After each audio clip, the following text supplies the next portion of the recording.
Ambiance des grands soirs au Vélodrome National. Après Majorque et Berlin, l'UCI Track Champions League a fait étape à 50 ans en Yvelines pour la troisième manche. Quelques grands noms du cyclisme sur piste féminin et masculin s'affrontaient sur 4 épreuves du sprint et de l'endurance, le tout pendant une soirée. L'objectif pour les organisateurs, offrir du spectacle au public. Réinventer la manière dont on présente le cyclisme sur piste au public, en essayant de le simplifier au maximum et de le rendre de plus en plus spectaculaire.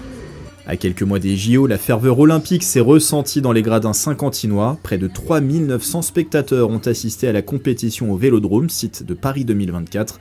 L'affluence a presque doublé par rapport à l'édition de l'année dernière. Pour les JO, ça m'a semblé compliqué de venir, donc j'ai profité de cette réunion pour venir là. Moi j'aime beaucoup ce type de format parce que c'est un vrai spectacle et il y a une vraie compétition.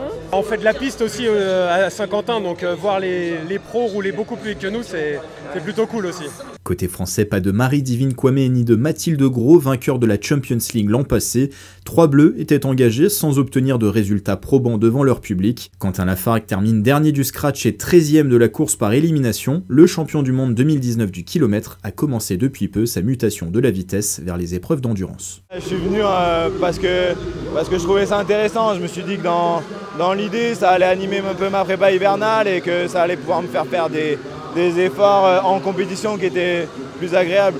Plus décevant en revanche pour les Français engagés dans les épreuves de vitesse, Melvin Landerneau et Tom Derache ont été éliminés dès le premier tour du sprint et du Keirin. Un peu déçu forcément parce qu'on veut toujours faire mieux devant son public, mais je sais que je travaille beaucoup en ce moment, donc je peux pas non plus espérer travailler fort la semaine et être fort le week-end. L'objectif c'est voilà, courir, prendre de l'expérience, se faire aussi plaisir. C'est un peu dur forcément quand se sortir, mais il faut garder ça en tête pour les prochains matchs.